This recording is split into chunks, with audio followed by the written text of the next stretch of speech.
Hey, Rebel Bankers, this is your host, Chris Naugle, and welcome to the show. I'm here with Olivier LePage. He's from Canada, so this is going to be interesting. And for those of you that didn't join us the first time, this is part two of bringing on Olivier to talk about his story. And we talked before a little bit about how he got started, a lot of the things he had to overcome, but we left it on a high note. Where he started his journey was amazing. The different successes he had in his business and everything else. And those are all things we're going to hit on today. But we want to also make sure that you all get started on your journey to becoming a Rebel Banker. So if you want to become a Rebel Banker, make sure you grab a copy of our book, The Private Money Guide, and check out our programs and our future events at chrisnaugle.com. So let's just jump right into this. So Olivier, thanks again for coming back on the show. I know last time we got into this, but we sort of ran out of time, and we ran out of time right when you were at that like high level point in your career. So I know a lot of people always want to know, what's the journey look like? We went through a lot of good things, maybe a couple bumps in the road, but the rest of this story, I have a feeling, is going to have some really unique twists. So why don't we do this? Let's start real quick and just tell everybody a little bit more about yourself, because there's going to be some people jumping on this. Tell them where you're from, what your business looks like today, and then just a real quick summary of what we went over last time. And then let's dive right in to what happened next. Yeah, hi, everybody. So Olivier here. So I hope you did watch the one that we did last time. But anyway, I wanted to talk about a little bit about my background, since we only talked a little bit last time. But I come from very humble beginning. My mother and father got divorced. I was 4 years old, and I grew up like lower middle class around Montreal in the suburbs. So very nothing special there. I mean, I wasn't doing sports. I wasn't doing nothing special because my parents didn't have any money to put me into anything. And I was really good at school. That was one good thing. So I went through school like really, really easily. But actually, it didn't give me any work ethic. That's a bad side about it. But then, like I said last time, then I did a couple of jobs here and there, and then I went in real estate, which I don't know why, but I always got attracted by real estate. And then so I stumbled upon real estate, and it stuck to me. And I told my old story, which I started by being a real estate agent. And I got my foot into real estate investing too by doing 1 or 2 deals first year. And then I grew up to 3, 4, 5 to like 8 to 7, 7 to 8. And then everything was going well. I had issues by, finding money, finding a good partner also, which is a really big challenge. Be careful if you choose your partner, choose them wisely, because I got so much challenge with that. And then everything was going well. I was in the business for like 6, 7 years. It was around 2014, and then 2015 began. And then guys, that's why I told Chris, like, I want to do another one, because, that's where the big crash began, 2015. I wasn't there. I don't know why, but, personally, I was in the right mindset. So I started to take things for granted. I was working like maybe 25 hours a week, which is like stupid in my point of view right now. But I was like, let's just enjoy life. So I was, the lazy part of me got over, and I crashed, guys. I can't tell you how bad I crashed. I had income tax knocking at my door, telling me that I owe money. I owed like $20,000 to income tax. Then I got a divorce. So I had to, split the money. And then, you know what? I got trouble by being a real estate agent and flipping at the same time. There's a lot of regulation. It's not the same here than in the state, but since the basis is probably the same. So what is real quick, what is the biggest difference? Because you just mentioned that. So I want to just take a moment and talk about that. So difference between doing business as a real estate investor and being a realtor here in the States versus what it's like there. How did you get in trouble, and how does that differ? I got in trouble because here, the organism that regulates all the real estate agents, they don't like if you're flipping. They don't like it because they're saying that we take advantage of people because we know more in real estate than them. So in their point of view, we know more, so we take advantage of people. That's how they think, which is, well, it's not the case for me. Probably it is for a few people, but it's not the case for me. And then I got in trouble because I had this guy, I told him, what can I do for him? I told him, I can list your house, try to sell it for X price, or you know what, I can buy it myself. So obviously the price I was buying was low. So he's like, okay, well, I want more. So let's try to sell it. And then I was like, what I can do for you? Let's say that if your house doesn't sell within 6 months, I'll buy it myself. But obviously you have to have certain restriction for me to buy, because I'm not going to buy like full price. Obviously I have to do a proper listing. I have to have access to the house. I have to have a minimum, a percentage, a commission, all this regular, restrictions. So, and then everything was going fine, but the house didn't sell for many, many reasons. And actually I was giving him the benefit of the doubt, but I told him a couple of times, you need to clean up your house. You need to give me access, because otherwise I can't really sell your house. And I have, it's going to be more difficult. So it's not going to be, my guarantee of buying back at the end, it's not going to be there if you don't respect my restrictions. So he didn't really respect it, but I didn't take proof out of it because, I was naive, and now I know better. But then at the end, he told me, oh, you need to buy back my house. And I was like, well, wait a minute, you didn't respect all the criteria that we agreed upon before. And he was like, no, you need to buy it, because now I'm going to, I think he went to Dominican Republic to invest money over there. And then it went bad. Then the relationship gets sour. Then the guy put a complaint against me at the real estate agent organism. And then it went really bad. So actually they started to, investigate all my transactions. They started to investigate all over me. And obviously, I'm not perfect. So I did little mistakes here and there. But then they're in their point of view, like I said, I was the bad guy. So I went to court and I lost because I didn't have enough proof. So naively, I didn't took enough, I didn't wrote down, I didn't took pictures, and I lost. And it cost me a lot of money, guys. So be careful with this. Did you also lose your license? Like, could you no longer sell real estate as a... Good question. Actually, that was a nail in a coffin, because I didn't lose my real estate license, but it got suspended for 3 months. And then it kind of made me reflect about the fact that I was real estate agent. I was like, okay, wow, now this is a bump. So either I choose to be a real estate agent or I choose to be a real estate investor. In my mind, I was like, okay, I need to choose. It's one or the other. And then I said, okay, well, my whole goal at the beginning was to be a real estate investor. So let's just skip the real estate agent, because I have enough deal right now that I can just be a real estate investor. So I said, okay, well, if this is giving me trouble being a real estate investor, I'm just going to, not renew my license, just leave it like this. But obviously I still had to pay everything. So it got me in so much trouble. I don't know if I got depressed or anything, but I was in a really, really bad mood. I didn't get diagnosed being depressed, but I can tell you guys that I wasn't doing much. I was in my little corner, complaining and everything. But the good thing is, when I got into that state, I always, since I was 18, I used to read books about success, and then, watch all these people like Tony Robbins, like Zig Ziglar, like Dean Graziosi, and all those guys who were all about success. And I really appreciate that so much right now, because it got out at my lowest point. All that reading and all that learning got out of me, and I was like, okay, I need to pick up myself. I need to do something with myself. I need to stand up, and I need to,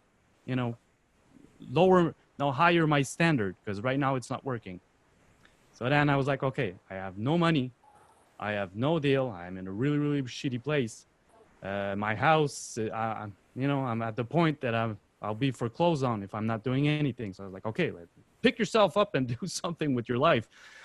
And I was like, okay, well, what do I have now? And I thought about it. I was like, I have knowledge. I have energy. I have health.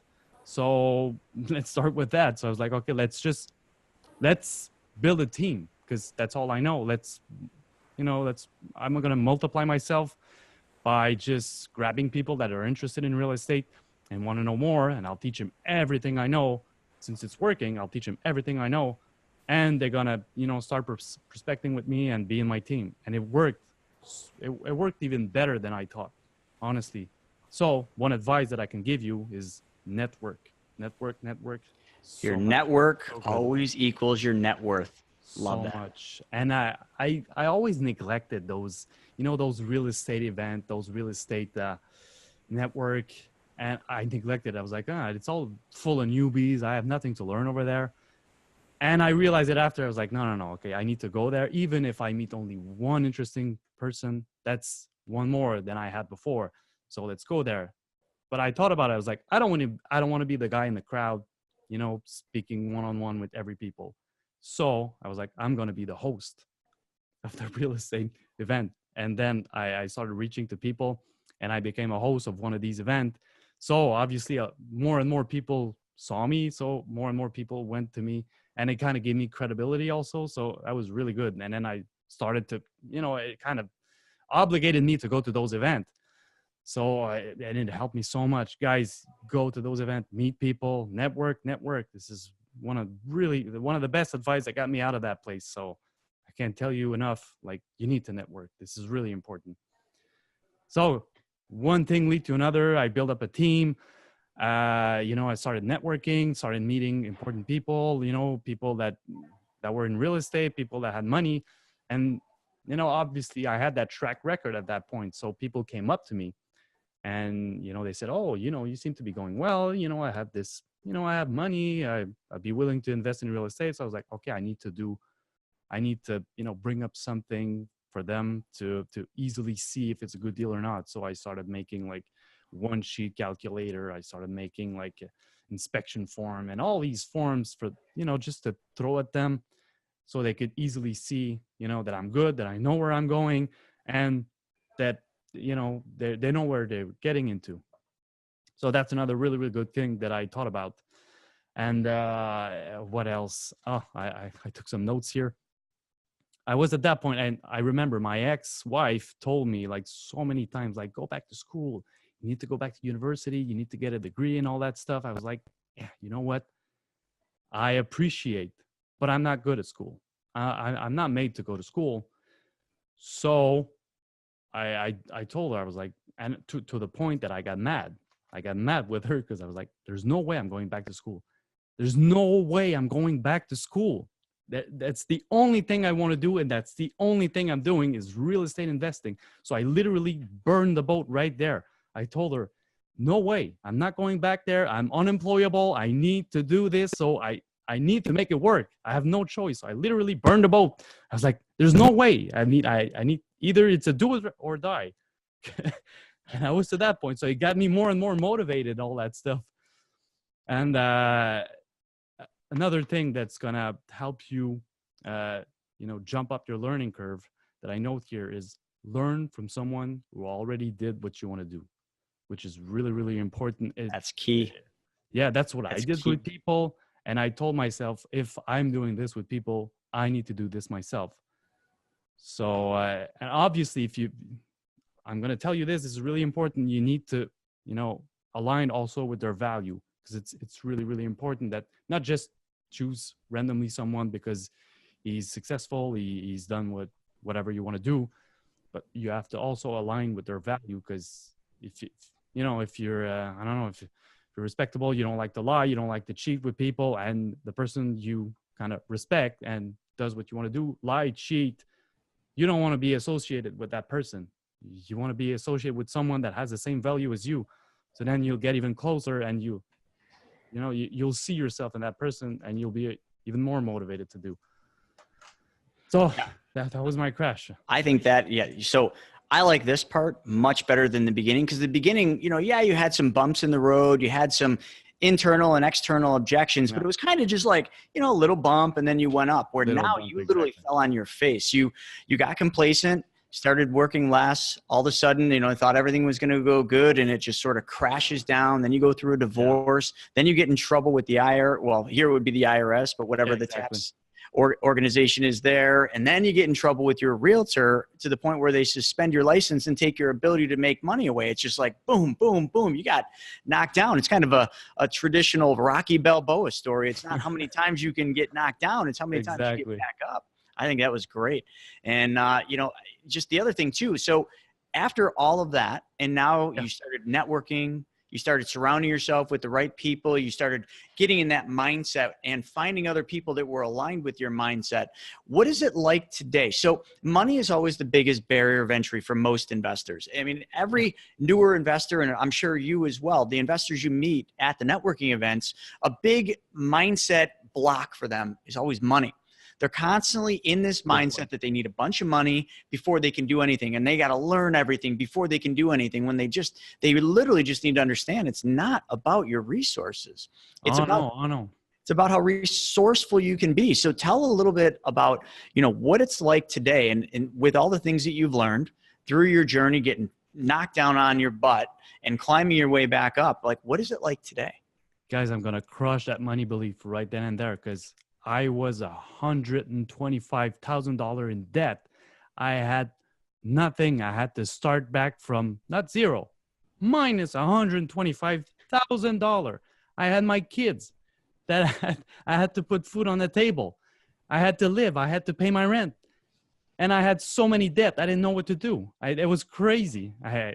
And so I can tell you, I had no money. I had a hole in my pocket. So you don't need money. You don't need money at all. You just need action. Action, 1, 2, 3. You need to know. Of course, you need to know what you're doing, but you just need to do action, and you're going to learn in your action. I done so many deals. I had no money, so I couldn't buy. Obviously, I couldn't buy. So I just sold the offer. I found good. Finding deals is easy. Okay. So just find deal. If you don't have money, just sell the offer. Or just find a buyer and find whatever he's looking for. It's easy. And then make some money, and then you make enough money so then you can live for a few months and then buy a house. And I have to tell you also, before I had it wasn't a hard money loan. I wasn't using it because for me, hard money loan, it was Chinese. I didn't know how it worked. So it was private money. I just found a guy who had a restaurant. He had a few million. So he was, willing to invest with me. I had no idea how hard money loan works. Imagine a guy who did like 50 flip, but doesn't know how hard money loan works. So you don't. That is bizarre. I'm not going to lie. That's a bit out of the norm. I know. But then I went to a guy that was doing hard money loan, and I told him, like, how does it work? Like, tell me, because I have no idea. And he just told me, like, well, just submit your project, and I'll tell you how much I can loan you and what's going to be the interest rate. It's as easy as that. I was like, wow, this is too easy. It's ridiculous. So just network, find a hard money lender, and just submit project. That's it. And a lot of them don't need, you don't have to put money. They can lend you 100%. So easy. I like what you said, and I might actually have to borrow this. So can I have your permission for this one? But where you said you were so broke, you had no money in your pocket. As a matter of fact, I had a hole in my pocket. That's good. I like that. And, the fact that you didn't use any hard money in the beginning, I mean, that's very rare. Most investors, when they first get in, the easiest money is the hard money, but it's also the most expensive. Yeah. And sometimes it's not quite what people think it is. So the fact that you got that far, 50 some flips before you even started figuring out hard money, that's amazing. That's actually, it's expensive, quite a testament. But it's more expensive not doing anything. I can tell you, I'd rather pay 20% interest than not doing anything. I paid actually 19.7% interest rate on a house. You know what I did? I just flipped it so fast that I went from one closing to the other closing. It didn't even took 30 days. So that's what I did. And I was like, I don't have money to pay the interest rate at the end of the month, so I'll just sell it as fast as I can. I sold it within 30 days. So I had no interest to put in. And it was also unique as, when you were down and you didn't have any money, you were negative $125,000. Yeah. But instead of just saying, okay, game over, I'm done, what you did is you started doing assignment deals. You started flipping contracts. You did what you had to do because you had got good at one piece of the business, which is finding deals. You said, finding deals was easy. And if Absolutely. you can find deals, there's tons of investors out there that, number one, don't have time. Number one, don't have your knowledge to actually find lucrative off-market deals. You just pair up your deal with that buyer and you make, whatever you make, 5, 10, 15 grand per deal. It doesn't take you long to climb out of a hole, and it's very low risk and you don't put much money in. So that's another way to build money so that you then can take that next step and get back into looking for money again with hard money lenders. And I think a big misconception with money is that people they think that they need to fit in this little square box. I got to have everything all in a row. I got to have everything ready. The only thing somebody really needs is they need to have a good deal. They need to be able to demonstrate that good deal, like you were saying with your fact sheets, demonstrate that it's a good deal, prove that your numbers are correct through factual data, and then just present the deal and get the deal under contract. Because if it's that good of a deal, you should have already put it under contract. Yeah. Because whether you assign it or you send it to a lender, it's so much easier. And, we have a lot of students that we teach this to, and every single time we tell them in the beginning, we always say this: money is one of the easiest things. And, their eyes roll back in their head. They're in disbelief because the standard mindset and the misconceptions people have is that it's not easy. They've been raised and thought to believe that money is the hardest part when it's simply not. And you just literally summed that up. Even when you got to the bottom, you're like, well, then money was kind of hard. So you just did what it took to get yourself back to the point. Then you networked and you just got back on track.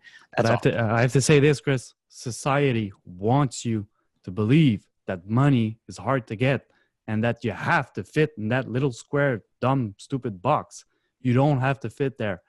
Society wants you to believe this, but I can assure you, open up your mind, meet entrepreneur. They're going to tell you that all of them, they crashed the box. It's like, I couldn't fit in the box, so I had to create something for myself. So that's what it is. So you don't have to fit in that box. There's no box.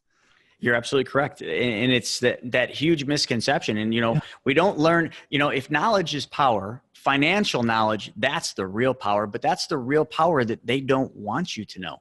Because once you learn how money really works, once you learn financial knowledge, you take the power away from the people in control, and they don't want to not be in control. So like you're saying, that little square box, that's false. It's created. It's not real. So you just nailed that one. I don't usually talk too much about that because that's very controversial, but that's absolutely it. They teach us all wrong. They teach us the complete wrong way because they have to. I think I wouldn't say it's the wrong way. I would say it's just the old, like 40s and 50s way of you have to be an employee in that big manufacturer. That's the same square box that school still teaches our young kids right now from that 40s mentalities. You don't need to be an employee in a manufacturer right now. You have so much opportunities, so much. Internet is crazy right now. Imagine 10 years ago, I had nothing. I had no information. I told you last time, I didn't know what to do with myself. Now I'm like, oh my God, there's so much information. It's insane how easy you can reach people. Just DM them via Instagram, Facebook, just reach them. It's easy. So you have no reason to not get the information. Information is so easy to get that the only thing missing is execution.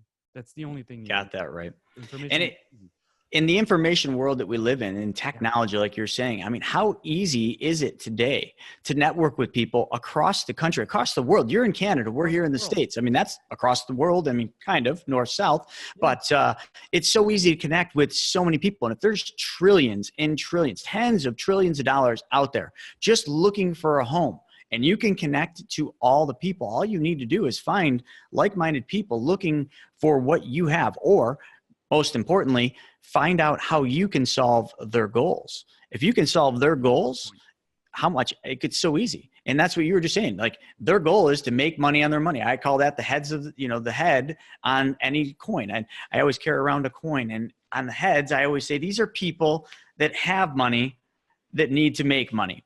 And then on the tail side of the coin are people that need money to make money. So all you really need to do is you need to learn the edge of the coin. You need to learn the financial education. And that right there, that's the real power, because that brings both of them together. And in the world, the internet, the information world allows us to bring that all in one, just like that. So much so. Yeah, absolutely. And you talking about how my business is right now, and you were saying like we can reach people all around the world. Well, right now I hired 2 virtual assistants, which one is in India and the other one is in Madagascar, I think. I'm not even sure. Guys, like go on Upwork. Just hire virtual assistant. They're gonna work for you for $6 an hour. It's insane.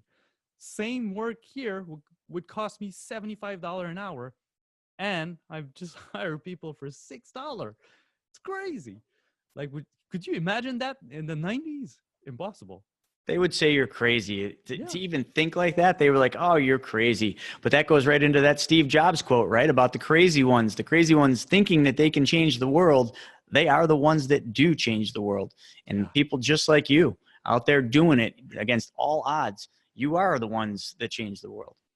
Yeah, absolutely. And another thing that I can tell you, another golden nugget is like, go and find people like Chris, like me, like whoever. Like, don't be shy, just network and just ask question. Like, if you don't know something, just ask the question, ask the right question. Same thing for selling. No, if you meet someone and you want to close them, just have to ask question. It's so easy. Selling is so easy. Well, from my point of view, that you just have to ask the right question and ask and ask and ask until they tell you the real thing. Like, you go behind the curtain.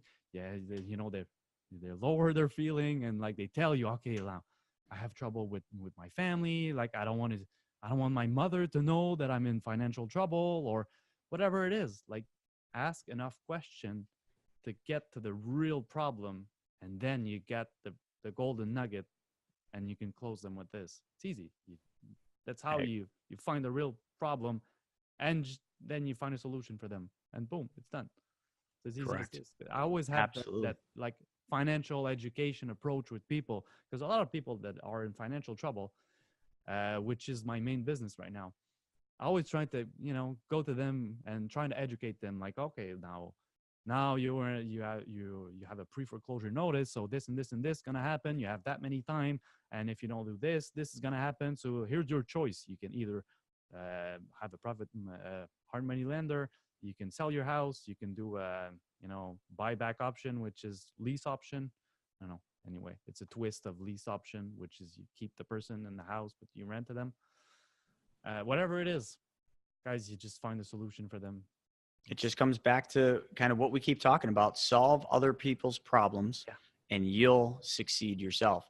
And the biggest, another thing, I mean, money's that barrier, but also fear, and the fear of failure. People are so scared to fail. I don't understand, because you can't succeed until you fail. Every single failure is one step closer to success, and every single no is one step closer to a yes. And eventually, if you get hear no enough times, you're going to get a yes. And I'm sure that was the case with you, as it was for me. Mm-hmm. And every single failure that you went through and that I went through got you one step closer to the success. And you'll have more failures, but you'll have bigger successes. And that's just the universe. That's just the law of how this whole thing works. And you spelled it right out.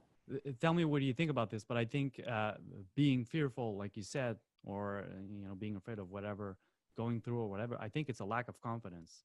Oh, sure. I'm still fearful right now. I still have fear, but I act upon fear.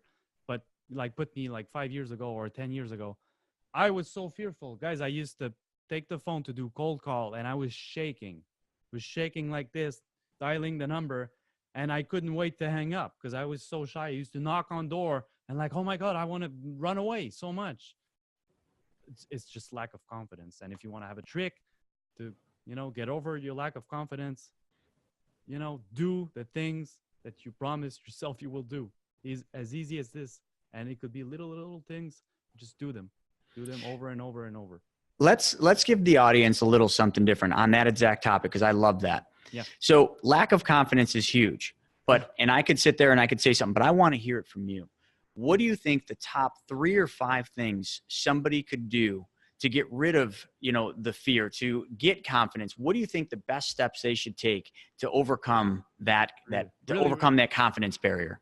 I would say instead of listening to yourself, instead of listening to that little whining voice, that little lizard afraid voice in the back of your head, talk to yourself. Just talk to yourself. Like, say, hey, you're good. You can do it. You know, you promise yourself you'll do this, do it. Just talk to yourself. So then that little voice will just quiet down. That's one thing. Another thing would be promise yourself little things, just little things at the beginning. Hey, I'm going to go to the grocery store. It could be as dumb as this. Don't have to be something big. Oh, I promised myself that I'll just, you know, wash my clothes or do the laundry or do like something simple. Keep it simple, guys. But promise yourself you'll do something and do it. So just promise yourself one thing and do it. And then keep doing it over and over. That's a really huge thing. Another thing would be to, what would it be? What did help me? Act in spite of fear, but it's the same thing. So I said, talk to yourself, promise, do whatever you promise yourself. And then I could say, just take care of yourself. Like, dress nice, shave, like, take care of yourself, clean up, you know, comb your hair, whatever it is, take care of yourself. And, clothing, it might be little, but actually, if you dress nice, it's like, I remember when I was young, I used to love theater. I used to dress up, and like every time I dress up or put a wig on, I would be like, okay, I'm someone different. I feel confident. I'm gonna act in a certain way. So kind of like put this in your regular life, like just dress up. So then you dress up and feel more confident about it. Like put a nice jacket like Chris has right now, and you just calm your hair and feel like, hey, I look good. I feel good. It makes me feel good. So this is gonna help you a lot. This actually helped me, because if I'm working in my pajamas at home, so I'm not gonna be as confident that if I'm going out like really well dressed, it's not gonna be the same confidence, I can tell you. So that's another. You're right, though. I mean, just feeling inside, feeling like you look good, like you're dressed nice, like you're dressed to impress, just that much. That simple little thing is enough to boost your confidence, boost your energy levels so that you can go out and take those next steps. And then, the other thing people are always scared of, they're just scared to go out and do something because they just don't want to fail. And again, you just got to remember, you're going to fail.